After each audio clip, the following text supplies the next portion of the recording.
할렐루야. 예수 그리스도 이름으로 하나님 말씀 증거하겠습니다. 우리 다 같이 성경 말씀 전도서 1장을 다 같이 찾겠습니다. 전도서 1장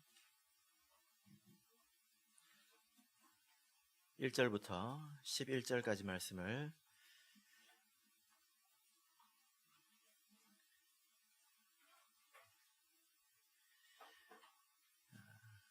저와 여러분이 한 절씩 교독하겠습니다. 전도서 1장 1절에서 11절까지 말씀을 한 절씩 교독하겠습니다. 1절 다윗의 아들 예루살렘 왕 전도자의 말씀이라.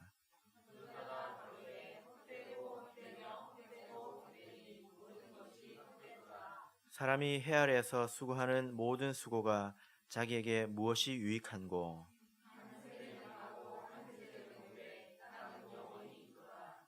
해는 떴다가 지며 그 떴던 곳으로 빨리 돌아가고,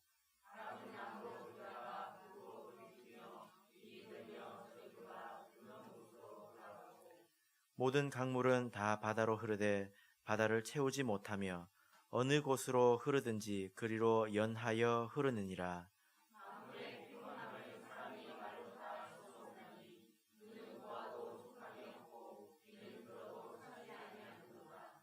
이미 있던 것이 후에 다시 있겠고 이미 한 일을 후에 다시 할지라.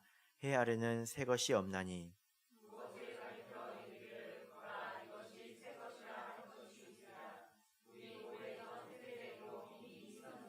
같이 읽겠습니다. 이전 세대를 기억함이 없으니 장래 세대도 그 후 세대가 기억함이 없으리라. 아멘. 오늘 이 시간은 인생의 의미라는 제목으로 하나님 말씀 증거하겠습니다. 가을 어느 날 몇 명의 대학생이 풀밭에 앉아서 이야기를 도란도란 나누었습니다. 그 주제가 뭐였냐면 도대체 인생이란 무엇인가, 이것이었습니다. 인생은 일장춘몽이다, 인생은 나그네이다, 인생은 고해와 같다, 이런저런 이야기들이 많이 있었는데요. 그런 이야기를 주고받는 중에 마침 그 앞에 철학과 교수님이 지나가는 것을 보았습니다. 그래서 그 학생들이 교수님에게 이제 물었습니다. 교수님, 인생이 무엇입니까? 그랬더니 그 교수님이 휙 지나가 버리는 거예요. 아니, 왜 저러지? 당황을 했습니다. 그 다음 수업 시간에 학생들이 다시 물었습니다. 교수님, 왜 답을 안 해주시고 그냥 가십니까? 그랬더니 교수님이 답했잖아.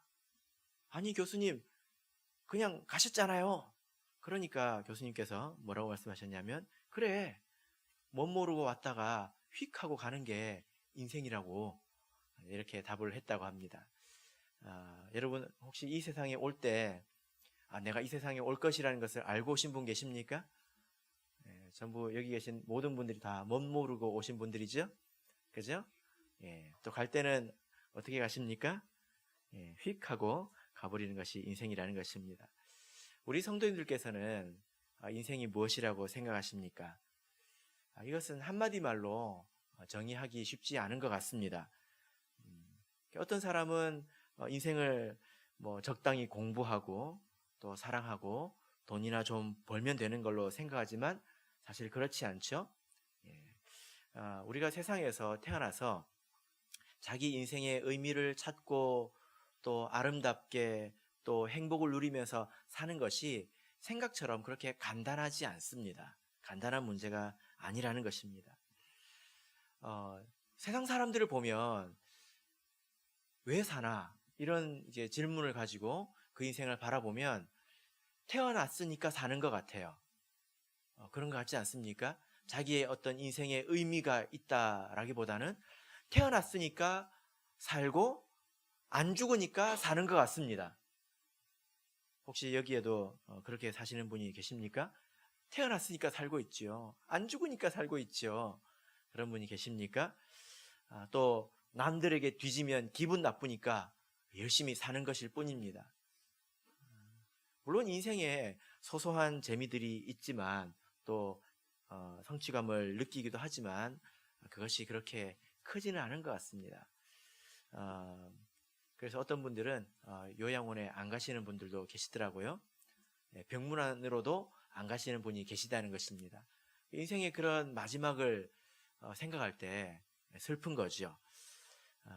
남 이야기 같지 않아서 아마 그런 것인 것 같습니다. 예전에 어떤 청년을 봤는데 이 청년이 군대에 입대하기 딱 일주일이 남았습니다. 엄청나게 고민을 하더라고요. 그 일주일이라는 시간을 도대체 어떻게 보내야 될까, 이것을 엄청나게 고민을 하는 걸 봤습니다. 그래서 제가 그 청년을 보면서 든 생각이, 저것처럼 우리가 인생을 어떻게 살아야 될까 고민한다면 우리 각 사람이 각자 다른 보석처럼 각자의 빛을 낼 텐데, 이런 생각을 했습니다. 그러나 이런 답을 찾기가 쉽습니까? 어렵죠? 쉽지 않습니다. 그래서 세상 사람들은 이렇게 이야기합니다. 노세 노세, 젊어서 노세, 늙어 죽으면 늙어지면 못 노나니, 이렇게 이야기를 하죠.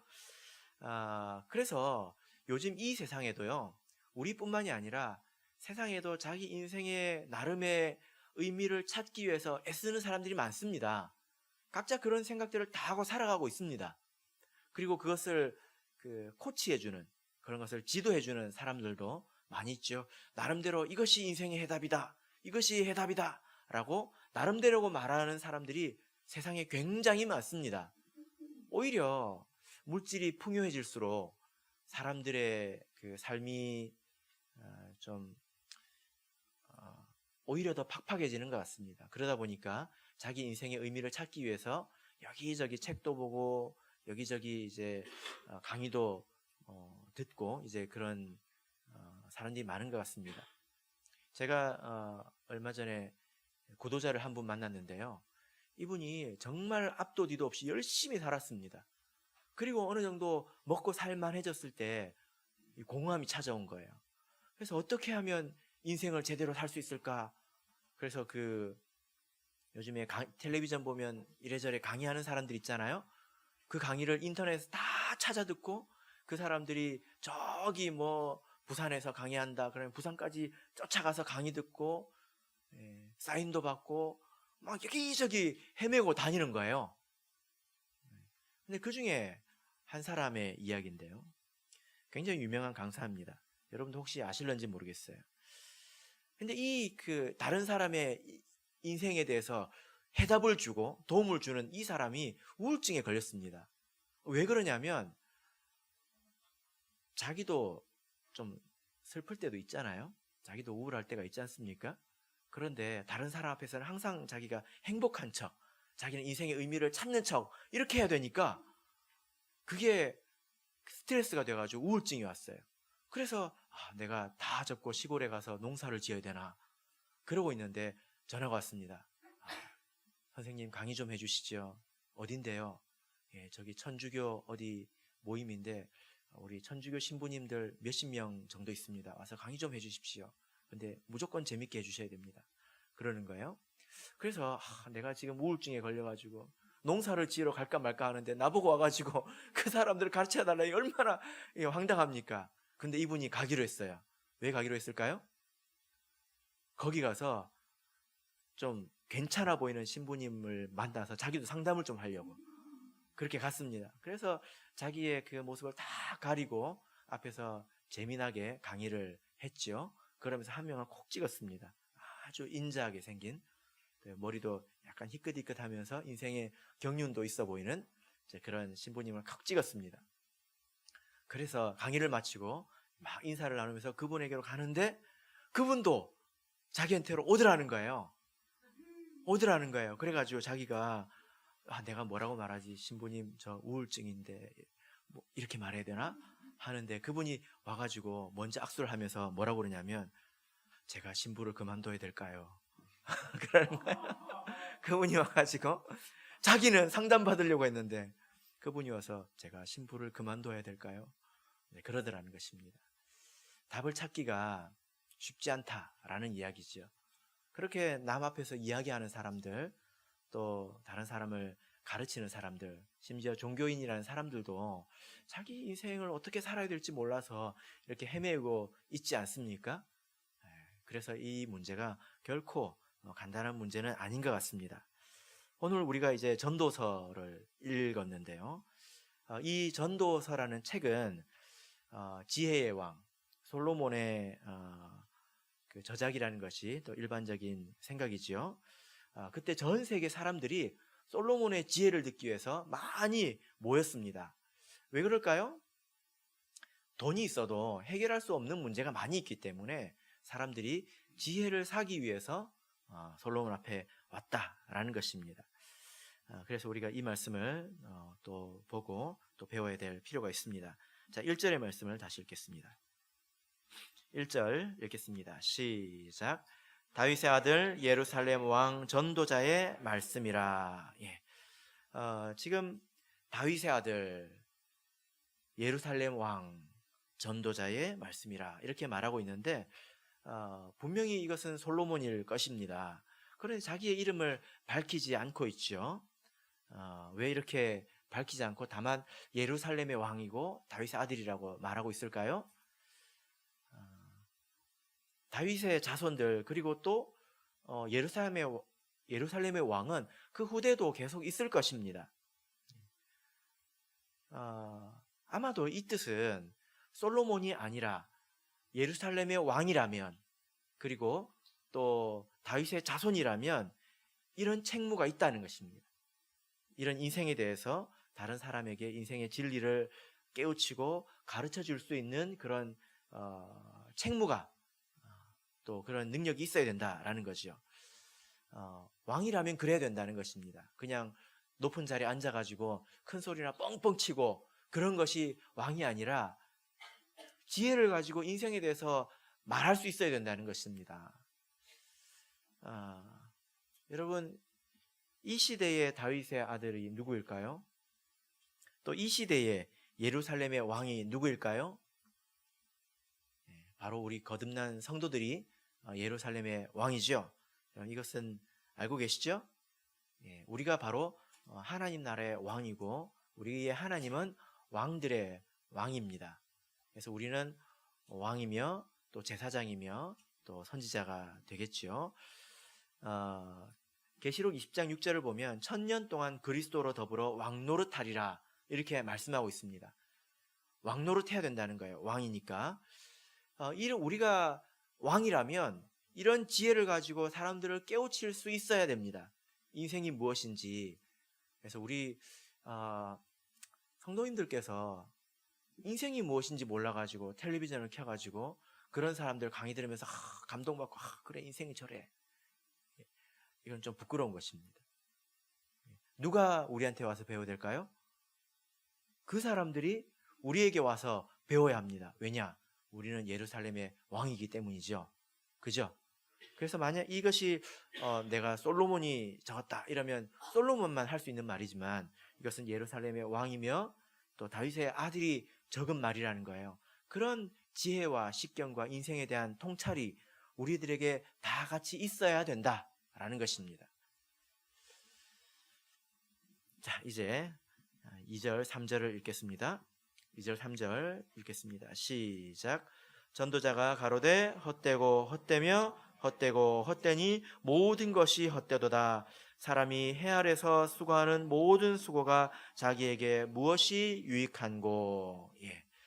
오늘 이 전도자는 우리 인생에 대해서 굉장히 충격적인 말로 진리를 가르치기 시작합니다. 헛되다는 말이 몇 번 나왔습니까? 5번 나왔죠. 헛되고 헛되며 헛되고 헛되니 모든 것이 헛되도다. 여러분 이 말씀을 듣는 기분이 어떻습니까?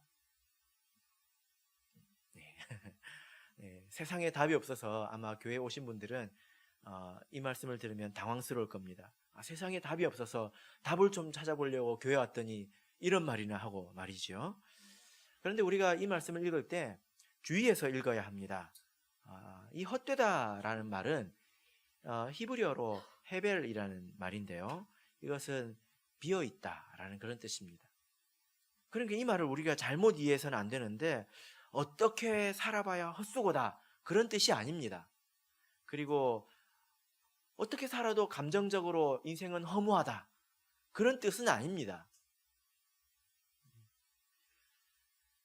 사람들의 인생에 핵심이 빠져 있다는 것입니다. 핵심이 있어야 할 것이 지금 비어 있다는 거예요. 마치 이것과 같습니다. 텔레비전에서 이게 가수가 나와서 노래를 부르는데 아주 막 사람으로 소름이 돋도록 막 가수 노래를 잘 부르는 그런 아주 대단한 가수입니다. 전주가 쫙 나왔어요. 그럼 우리는 무엇을 기다리겠습니까? 그 노래를 기다리겠죠? 근데 마이크가 고장난 거예요. 마이크가 고장났습니다. 그래가지고 반주는 나오는데 그 사람의 목소리가 들리지 않습니다. 이런 것을 헛되다라고 지금 전도서에서 표현하고 있는 것입니다. 아무리 반주가 훌륭해 본들, 또 아무리 훌륭한 오케스트라로 동원해가지고 반주를 해본들, 주인공의 목소리가 없으면 공허한 것 아닙니까? 우리 사람의 인생이 마치 이와 같다라는 거예요. 그래서 이 말을 우리가 마치 허무주의처럼, 또 모든 것을 해도 다 의미가 없는 것처럼 그렇게 생각하면 곤란합니다. 그래서 이제 엄마가 아이들한테 야, 가서 공부 좀 해라. 근데 아이들이 뭐라고 말할까요? 헛되고 헛되니, 헛되고 헛되며 헛되고 헛되니, 모든 것이 헛된데 엄마는 뭐 하려고 그렇게 아등바등 사십니까? 전도서 1장 2절. 이렇게 이야기할 수 있습니까? 아니에요. 반주가 있어야 되죠. 목소리가 있어야 된다는 뜻이에요. 반주도 없어도 된다는 뜻이 아닙니다. 이 말 이해하시겠습니까? 목소리가 없으니 반주도 없어도 된다, 그런 뜻이 아니라 아무리 반주가 훌륭해도 목소리가 있어야 된다라는 것입니다. 이것이 바로 헛되다라는 말이죠. 여러분, 사람의 인생에 지금 무엇이 빠져 있을까요? 전도서 12장 1절을 보겠습니다. 마지막 장에서 우리가 답을 찾을 수 있죠. 전도서 12장 1절 읽겠습니다. 시작.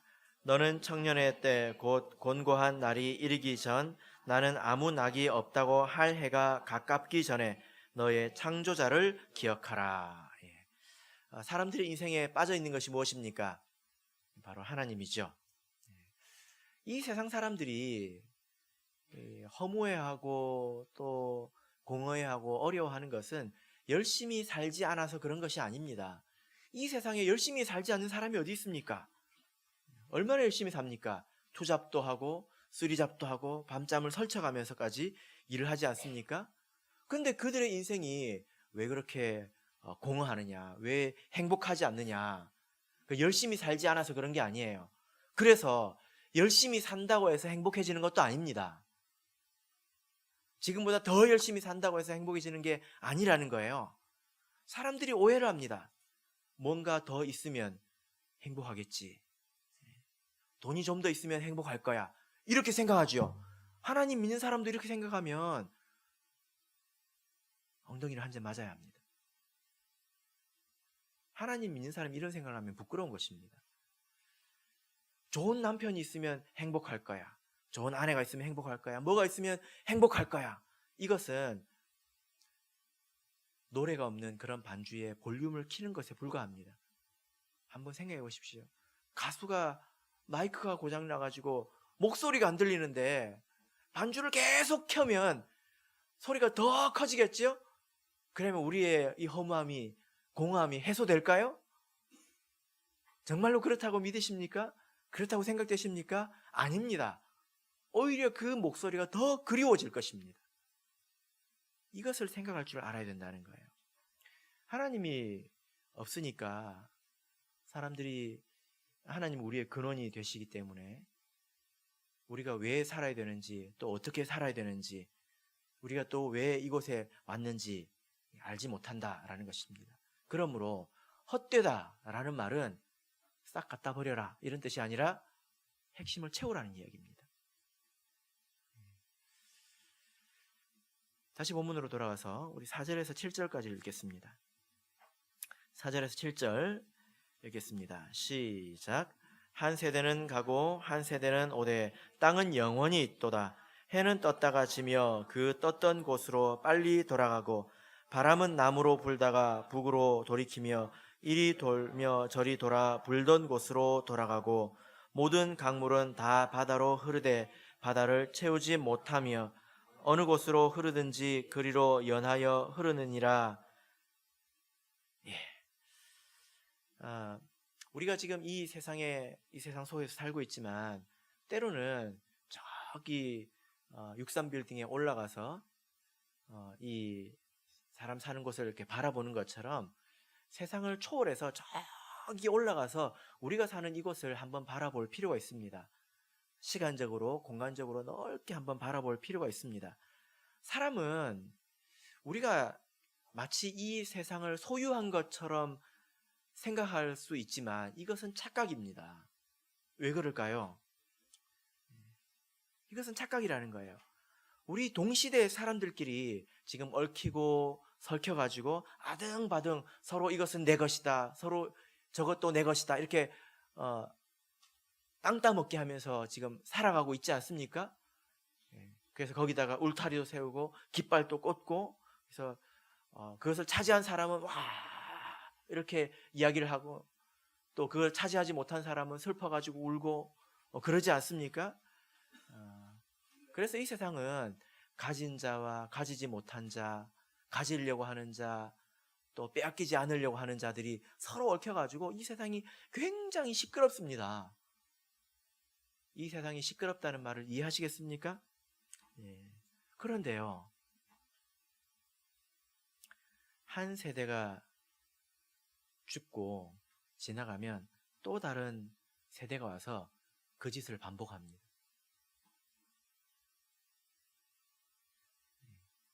그래서 땅이 사람들을 보고 비웃습니다. 여러분에게 땅이 있습니까? 집 있습니까? 그래서 이것은 내 것이다 그러잖아요. 그러면 땅이 웃을 겁니다. 내가 네 거라고? 내 주인이 지금까지 얼마나 많았는지 알아? 조선시대부터, 고려시대부터, 신라시대부터 그 전까지 그 땅을 내 것이라고 한 사람들이 얼마나 많았는지 아십니까? 그런데 내가 네 거라고? 너도 곧 갈걸? 그럴 겁니다.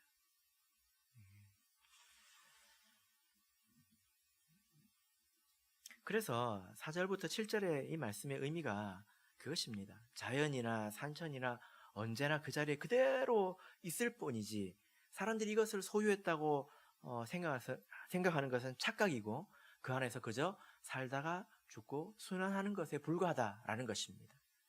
그래서 우리가 여기서 인생의 지혜를 하나 얻어야 하는데, 이 세상은 우리 인간이 사는 하나의 무대라는 거예요.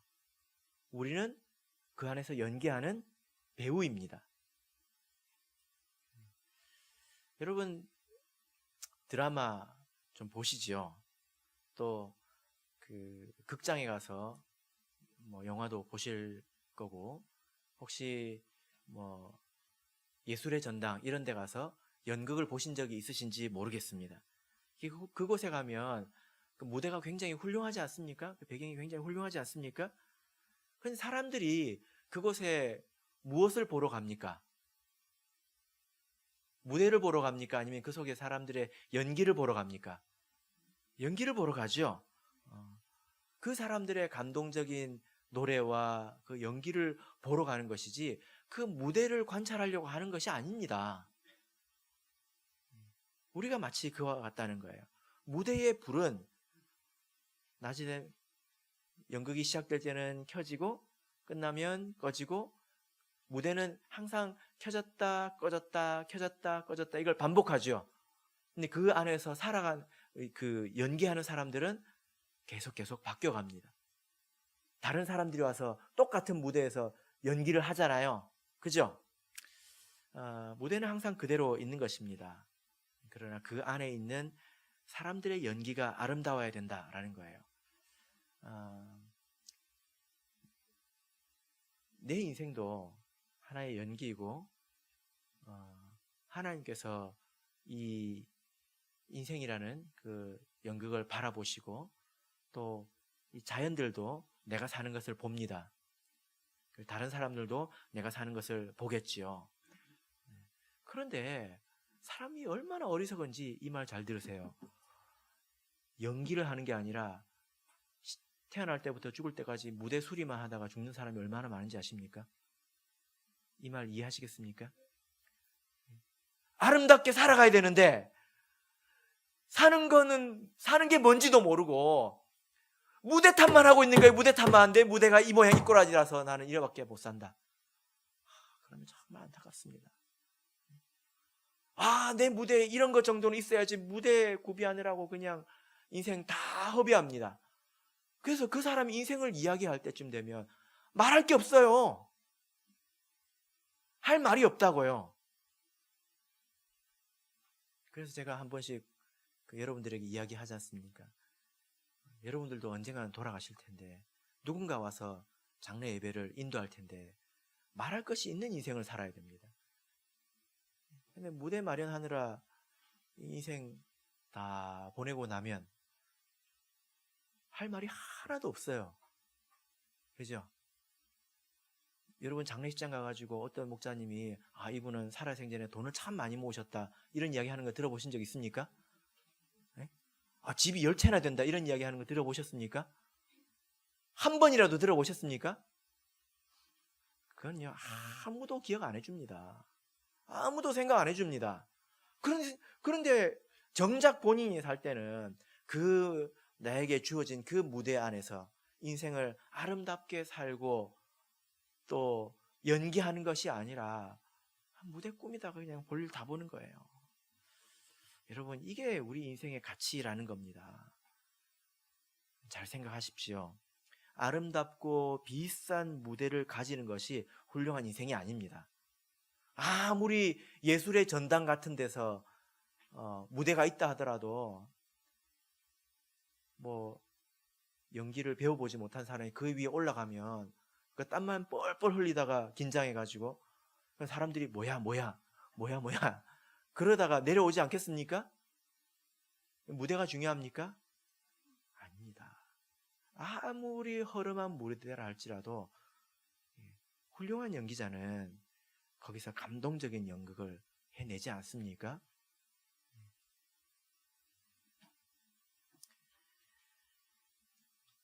우리 인생의 가치는 우리가 얼마나 이 세상에서 아름답게 사느냐에 있습니다. 얼마나 감동적으로 사느냐에 있습니다. 근데 대부분의 사람들의 연기가 시원치 않아요. 이 세상 사는 사람들을 한번 보십시오. 뭐 예전에 텔레비전에 인간극장 이런 게 있었잖아요. 그죠? 그런 것처럼 각 사람의 인생이 다 연극이다라고 생각하고 그들의 인생을 한번 보십시오. 보면 정말 지루해요. 다 똑같습니다. 다 똑같아요. 태어나가지고 학교 다니다가 결혼해서 남들보다 좀 더 잘 살려고 이래저래 노력하다가 어깨 힘 좀 주다가 재미 좀 보다가 가는 것 아닙니까? 자기의 배역이 뭔지 모릅니다. 하나님을 모르는 사람들은 그럴 수밖에 없어요. 이 세상이 전부이기 때문에 이 세상에서 자기가 최대한 즐겁게 사는 것이 전부이죠. 세상 사람들은 그럴 수밖에 없습니다. 자기의 배역이 무엇인지도 모르고 자기가 이 세상에 왜 왔는지도 모르고 그저 즐기는 것 그리고 자기 나름대로의 가치를 추구하는 것이 최고이지요. 자기의 배역을 알려면 먼저 하나님을 알아야 합니다. 하나님을 믿어야 합니다. 그 안에서 우리가 누구인지 또 어떤 존재인지를 깨달아야 내가 어디서 와서 어디로 가는지를 알아야 그 사이에 무엇을 하는지 알 수 있지 않겠습니까? 그것을 알 때 내가 균형 있게 살 수 있습니다. 우리는 지금 하나님께로 가고 있습니다. 우리 인생의 불이 탁 하고 꺼지면 우리 연기는 이제 거기서 끝나는 거예요.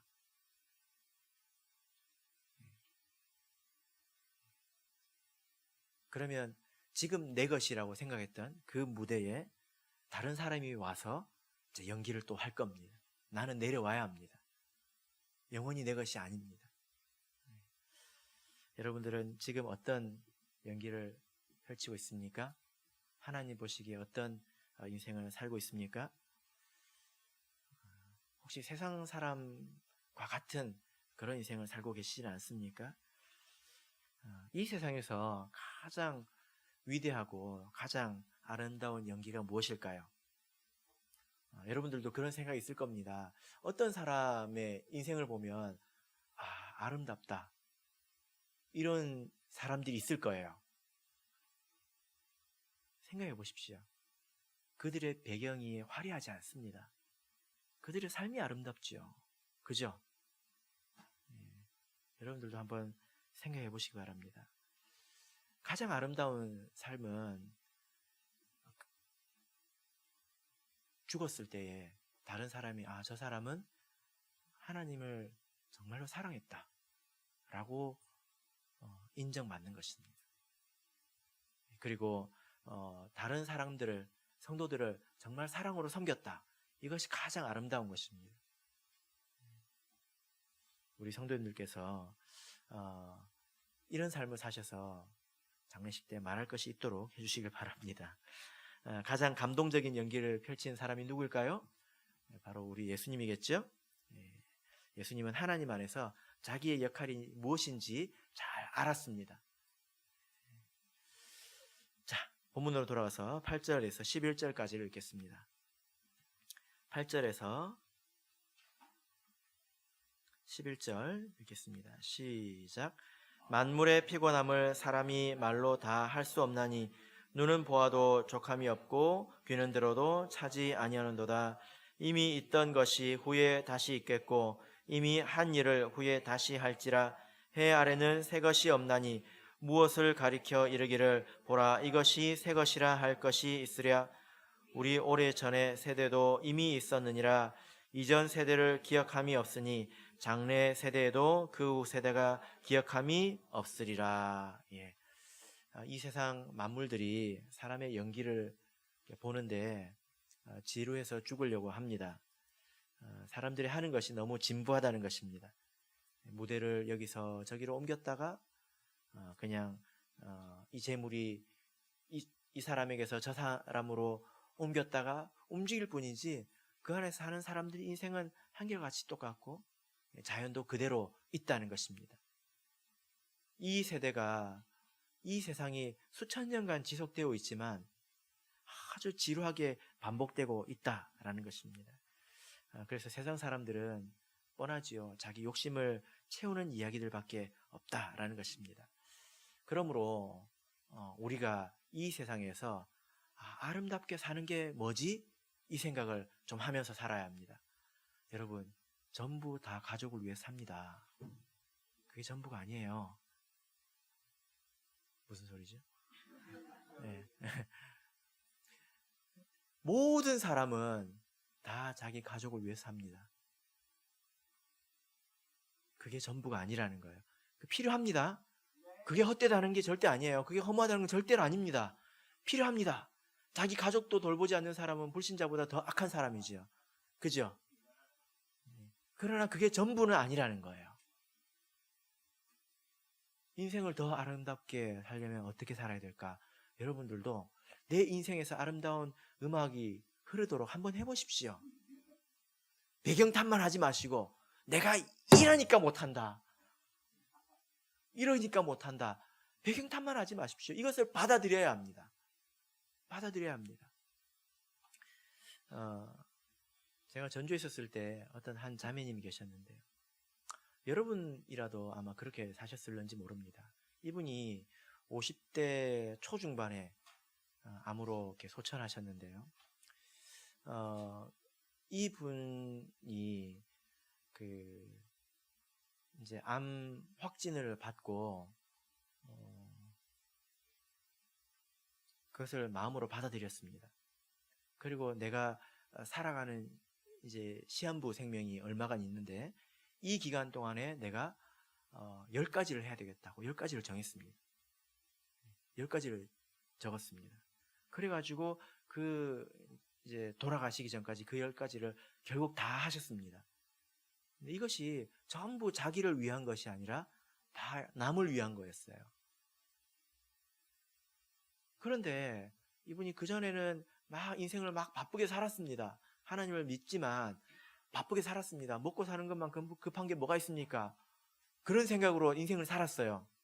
그래가지고 뭐 인생 사는 거 뭐 자식도 있고 뭐 인생에서 뭐 크게 미련이 없으니까 하나님께서 부르시면 가야지 하고 그 시간을 그렇게 10가지를 정해 살았습니다. 신앙생활 열심히 했고요. 낮이고 밤이고 성경부 다 참석하셨고요. 다른 사람을 위해서 그렇게 열심히 10가지를 행하고 사셨습니다. 그런데 어느 만큼 시간이 지나고 나서 이분이 뭐라고 그러시냐면 갑자기 죽기 싫어요 그러더라고요. 왜 그러셨을까요? 아등바등 살 때는 인생이 고통스럽고 인생에 미련도 없고 그냥 죽으면 죽지 뭐 내가 살아봐야 먹고 사는 것밖에 더 하나 그 생각밖에 없었는데 내가 아름답게 인생을 아름답게 마무리해야 되겠다라고 계획을 하고 그렇게 실천하며 사니까 인생이 너무 즐거운 거예요. 하나님 말씀 듣는 것이 이렇게 기쁜 줄 몰랐고 믿음 안에서 사는 것이 이렇게 좋은지 몰랐고 다른 사람을 위해서 사는 것이 이렇게 행복한지 몰랐다는 겁니다. 그래가지고 뒤늦게 인생이 이런 것이구나 이걸 알았어요. 그래가지고 죽기 싫다 이런 말씀을 성경 공부 시간 중에 하셨습니다. 여러분 지금 어떻게 살고 계십니까? 자기 인생의 무대를 받아들여야 합니다. 무대가 험악할수록 오히려 그 사람의 연기가 더 빛날 수 있는 것입니다. 세상 사람들처럼 자기의 배경을 가꾸고 누리는 데만 신경을 쓴다면 하나님께서 슬퍼하시겠죠. 여러분들도 인생을 아름답게 살아보려고 애써 보십시오. 오히려 더 즐겁습니다. 오히려 더 힘이 납니다. 그럴 때 우리 인생을 바라보는 모든 사람들도 그리고 하나님께서도 이 자연 만물들도 우리 인생을 보고 감동하겠지요. 그런 인생을 살아가시기를 예수 그리스도 이름으로 축복합니다.